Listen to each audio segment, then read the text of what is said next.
Coming up on Theater Talk. I didn't drink for 5 or 6 months until I knew what the play was. I understood the enormity of the ask, both physical and emotional and vocally and every other way that the play asks a great deal from the actor playing Richard. I just can't imagine doing it absolutely faced. Theater Talk is made possible in part by the CUNY TV Foundation.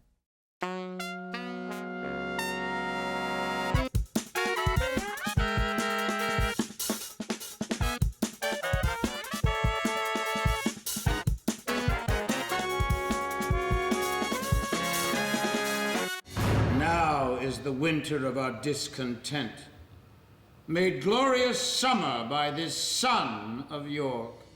From New York City, this is Theater Talk. I'm the producer, Susan Haskins. And I'm Michael Riedel of the New York Post. So,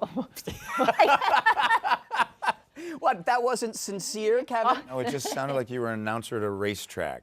And now Michael Riedel from the New York Post. That's right. Watching Kevin Spacey. Stepping up to the gate. And there he goes, they're up. Richard III, right out of the gate. All right, I want to welcome our guest to Theater Talk, the terrific actor and someone I think I can call a friend, Kevin Spacey, who is really tearing up the stage at the Brooklyn Academy of Music in one of the great roles of all time, Richard III. Thank you. Thank you for having me. Welcome to Theater Talk. Thank you very much. All right, Kevin. I don't know if you remember this, but you gave me a tour of the Old Vic Theatre, where you were the artistic director in London a few years ago, and I asked you, all right, we were going by the pictures of all the greats, Gielgud, Olivier, in the Shakespearean performances there, and I said, what Shakespeare role do you have to do? And he said, you said there's going to be a Richard III in my future. Yeah. Did you know very early on in your career as an actor that Richard III was going to be a part you had to play? Maybe when I was in high school and I was sort of involved in a lot of Shakespeare then. But oddly, I haven't done that much Shakespeare. I made my New York debut in Shakespeare in the Park, and I played 5 kind of parts. Mm-hmm. A tavern person, a guard, a warrior, a priest, and then I played a messenger and I had 5 lines.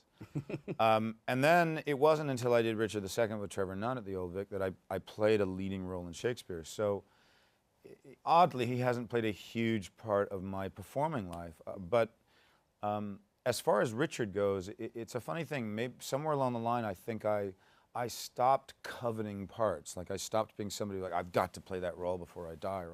So it's really been driven by what directors have said they want to see me do. And in the case of Richard II, I would have never thought of that play, but that was what Trevor wanted me to do. And when I found out he'd never directed it, I thought, well, that will be an interesting experience to have the first time for each of us. And Sam Mendes was desperate for me to do Richard, and it was one of many plays that we discussed and talked about.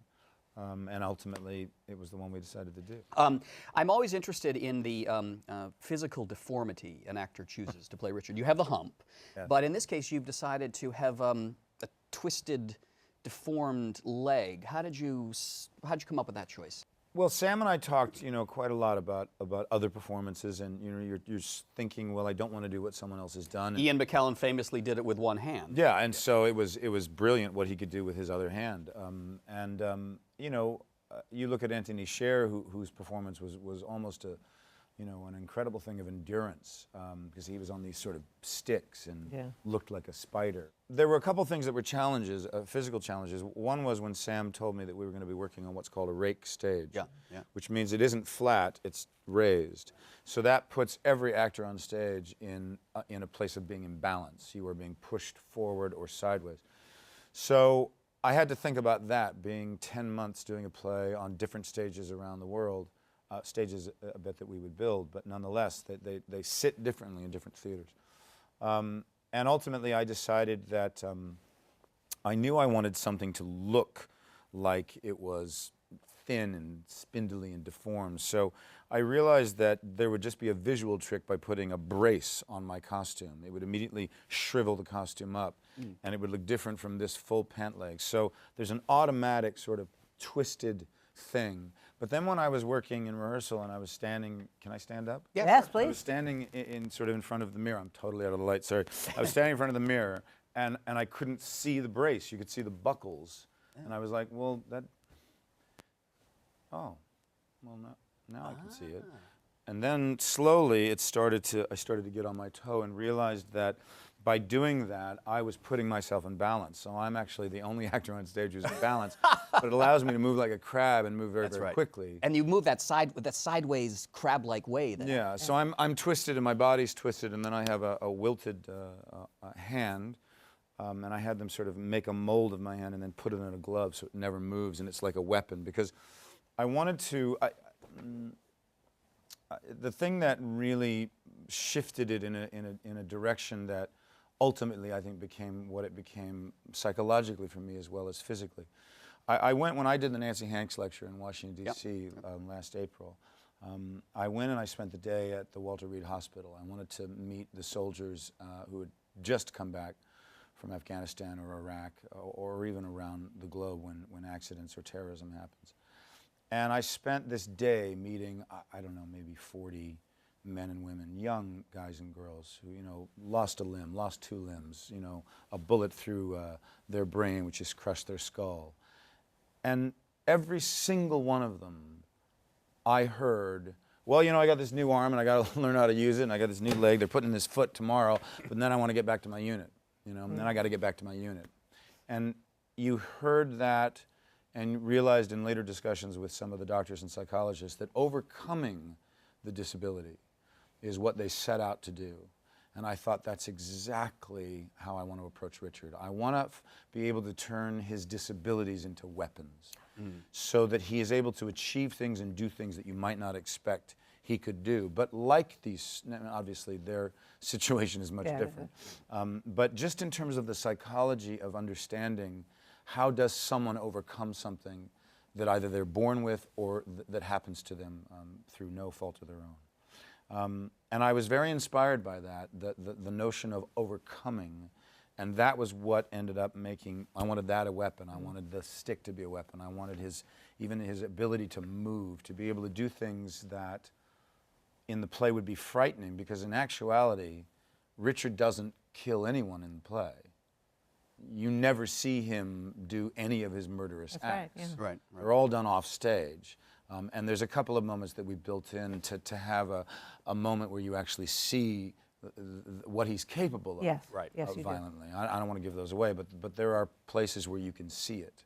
Richard III is such an interesting character because it depends on the actor's interpretation. You can play him straight through as the villain with the blackest of hearts. But I found your final speech, the pity speech, which I had not remembered, where Richard says, "Why should I expect anyone to pity me? I don't pity myself." And that, to me, is when it becomes a tragedy, that you suddenly do have sympathy for this villain. Choice that you made? Yeah, and a choice that Sam and I talked a lot about, because you know, it seems to me if you just listen to the words in the play, this is a man who's absolutely convinced that he has no conscience.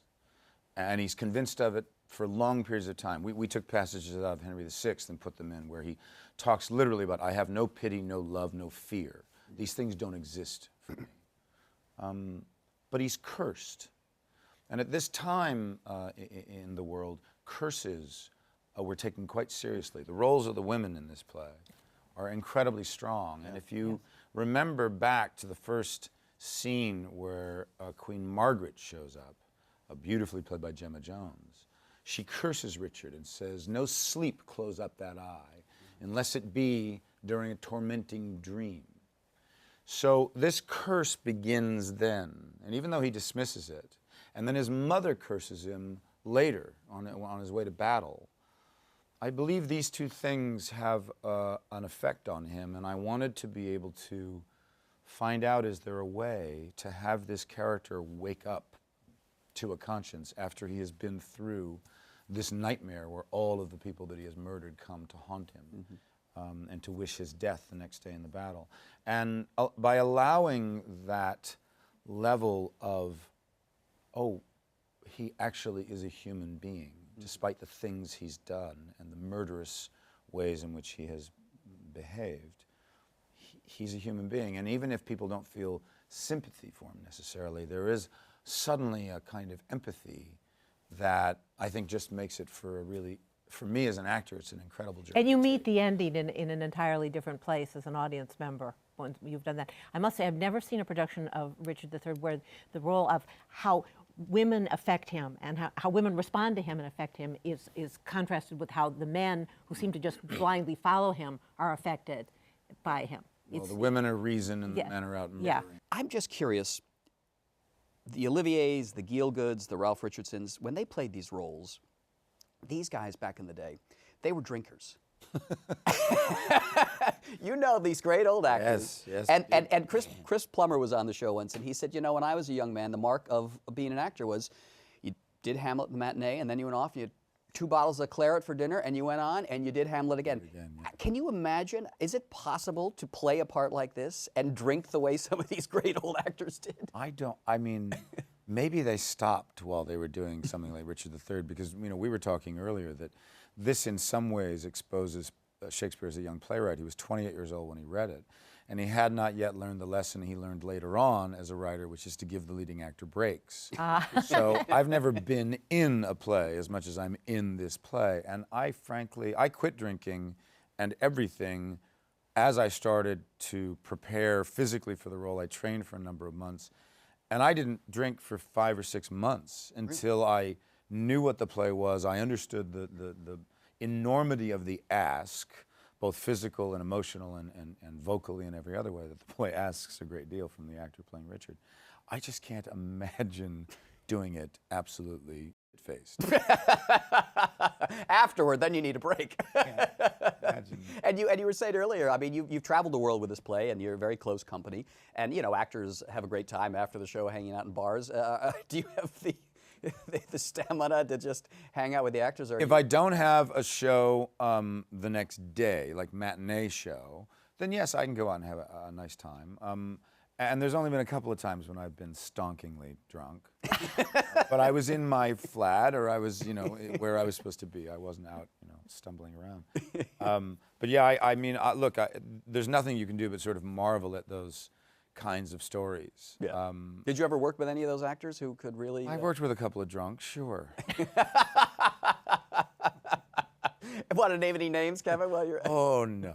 I want to talk about your tenure at the Old Vic, because you have taken this famous theater, great storied Old Vic in London, and you have really put it at the center not only of London theater but also of New York theater. We had that wonderful production of the Alan Ayckbourn plays. Norman Conquest. Norman Conquest, that I absolutely love, that you produced on Broadway. And now we've got Richard III here. How much longer are you going to spend with the Old Vic? I am there until 2015, and that will mean that I will have been artistic director for 11 years, but been associated with it for nearly 18. What made you want to become an artistic director? I don't know. I mean, my friends from high school would say, oh, this was always what you were meant to do, because I dreamed of running a theater, you know, when I was 15. And there's no doubt that when I started out in Shakespeare in the Park, and then later working for the Public Theater, and Joe Papp had an influence, watching Joe, the way in which he did things, the way in which he fundraised, the political activism he had. And I think the fact that he believed so strongly that the theater was for the public, which is why he named his theater the Public. And I felt like I was at a point in my life when I'd had this you know, sort of journey in trying to see whether I could be a movie actor, and that had gone better than I could have possibly hoped. And I was like, well, what am I going to do for the next 10 years? Am I going to spend, you know, my time sort of trying to do what I see actors do, which is to stay in those lists and be in those things and be, and I was like, you know, I've sort of done that, and I wanted to do something that was bigger than myself, bigger than my own career, bigger than my ambition had been when I was starting out, and the idea of a company, running a company, of doing something that is about that, and trying to build a body of work and a strong enough foundation that that theater will continue as a producing house long after I'm gone. I've talked to Charlie Spencer, the Telegraph, and he, you know, they say Kevin has done amazing stuff at the Old Vic. And the initial thing, they were like, who's this movie star coming over to run one of the most famous theaters in England? I mean, there was a lot of resistance in the press for when you first arrived. Yeah, a little bit. But the truth is, if you, we've talked about this before, but if you do as much research as I did about theatrical beginnings, you quickly realize that nothing is welcomed. They didn't want the Globe. They didn't want Olivier. They didn't want a National Theater. You know, everybody has had their critics. And in a way, you know, I just kept saying to our staff, keep our heads high. We have a 10-year vision, and we'll get through. Anyone that wants to judge a company in 18 months is not giving it a fair shot. It takes years to build a reputation in an audience. Robert Moses didn't want free Shakespeare in the Park. That was the big battle that Joe Papp had. Exactly. Yeah. Exactly. In that theater, when I was walking around with you, the Old Vic, I loved it so much. Do you have a sense of those great actors walking around that building still when you're working there? I mean, you walk on that stage and this is where Olivier did.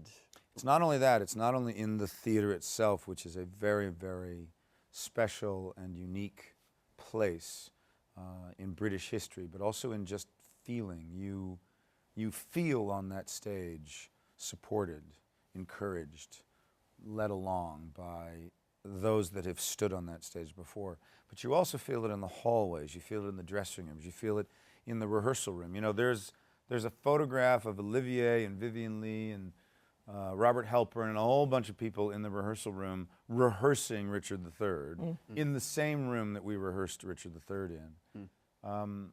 To give you a sense of the continuity of this theater, although the bridge that really needs to be gapped even more, one of the last times the Old Vic Theatre Company went to Sydney, Australia was in 1948 when Olivier and Vivien Leigh took Richard III there. And we just went back all these years later.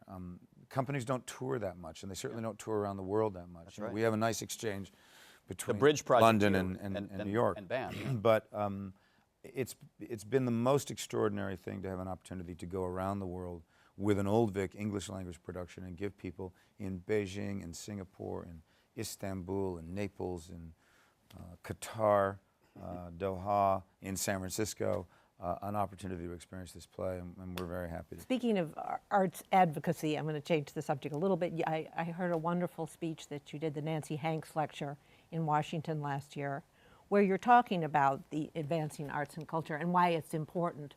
You were lobbying, really, in Washington, weren't you, for the importance of Did it fall on deaf of ears? the arts or education? Is Washington receptive to your pleas? Well, you know, there are about as many people who are receptive to it as those who oppose it.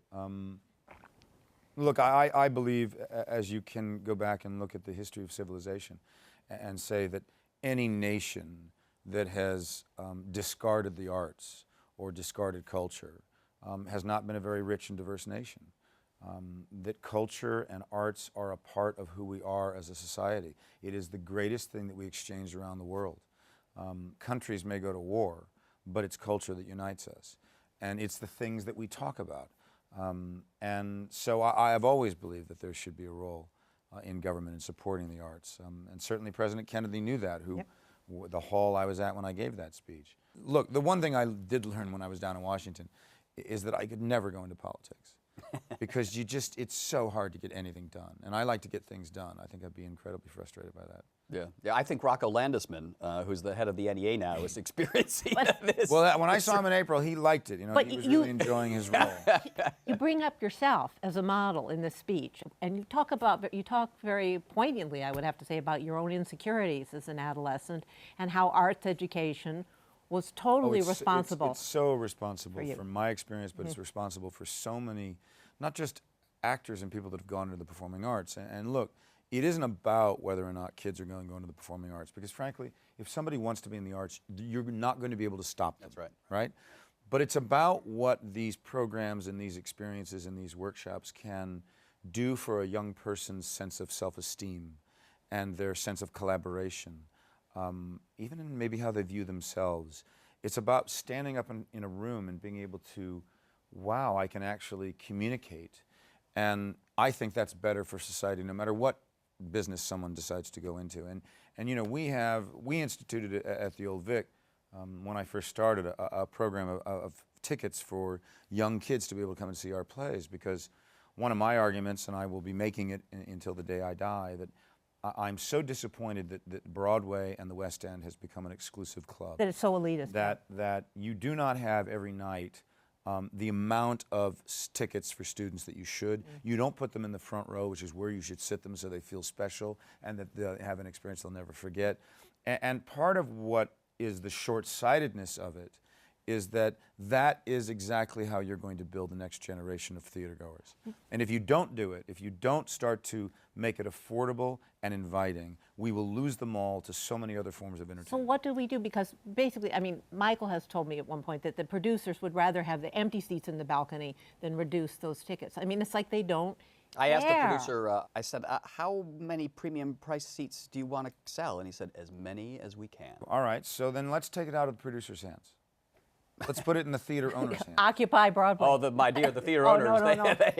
they want those seats to be $750. I'm well aware of that, but On this subject, if I'm not mistaken, I remember the producer Manny Eisenberg, who's a friend of yours and who produced that great Iceman Cometh you did on Broadway. He once told me that you guys had kicked around the idea of getting a Broadway theater and turning it into sort of a rep house where you and other prominent actors could come and do the plays you wanted to do. It sounds to me like a fine idea. Is that still possible, or did you meet resistance from the theater owners who would just rather... no, I mean, ultimately what ended up happening is I went to London and started found a your theater own company. You solved the problem. But look, it certainly interests me, and maybe even before I'm done at the Old Vic, to come to New York, to maybe take over a Broadway theater, to do an entire Old Vic season, to first of all solidify the Old Vic's reputation and place in New York for the next artistic director, and also just to be able to celebrate the sort of what will be 11 years of my time there. But look, you run into all of the difficulties of why Broadway is so expensive. You'd have to be able to go and make some significant kind of deals with the unions in order to be able to make it work. And I think, we prove with the Bridge Project, we prove with some of the other shows that we've done, and some of the arrangements I've been able to make when I've brought shows here to have student seats.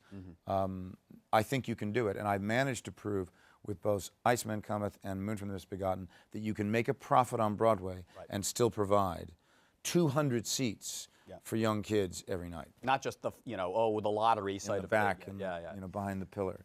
We got to wrap it up, but I do want to ask you in the speech that Susan mentioned, the Nancy Hanks speech, you said the importance of the arts in your life. Can you be a little more specific and tell us a certain moment when you were a kid where you realized this is the place I want to be, and it's giving me the self-esteem that you believe it can do? Yeah, I used to, I grew up at a time when there was a lot of funding in arts in schools.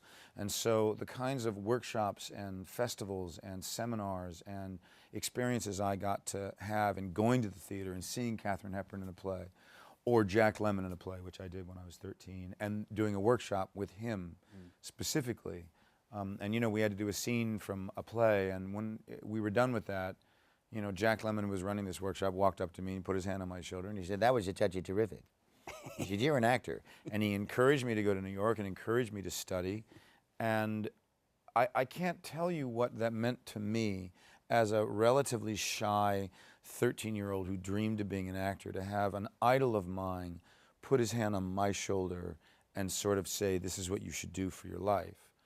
So why I do all the workshops that I do now, why we started this program through this production of Richard III, we have an educational program called Richard's Rampage, which a foundation that I've started, the Kevin Spacey Foundation, has paid for all of the work that we've been doing all over the world. And we have sort of 3 strands of the work: on stage, which are workshops that I do; in schools, which we have our practitioners go and work with young kids in schools; and then online.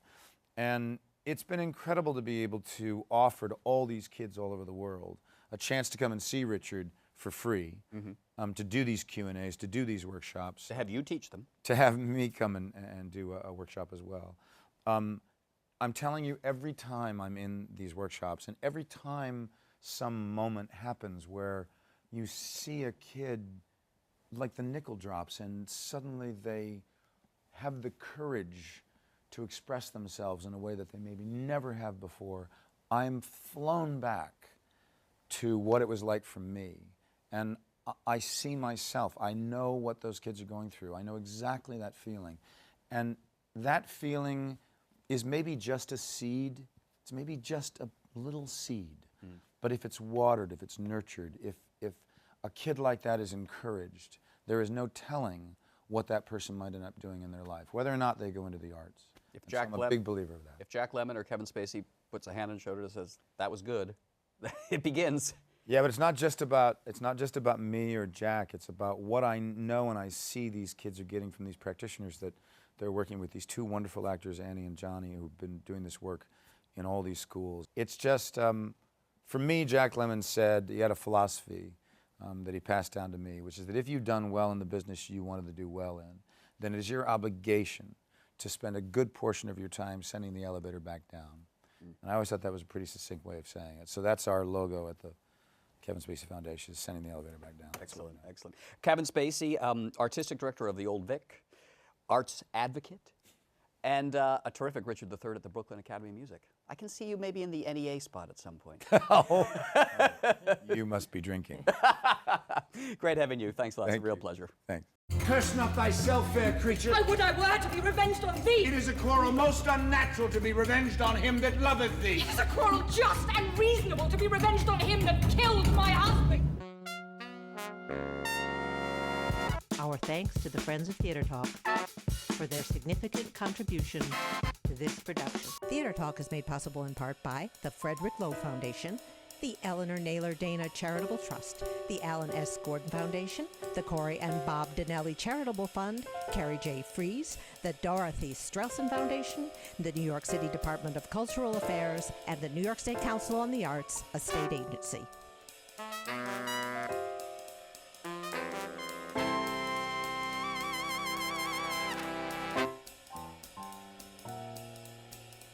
We welcome your questions or comments for Theatre Talk. Thank you and good night.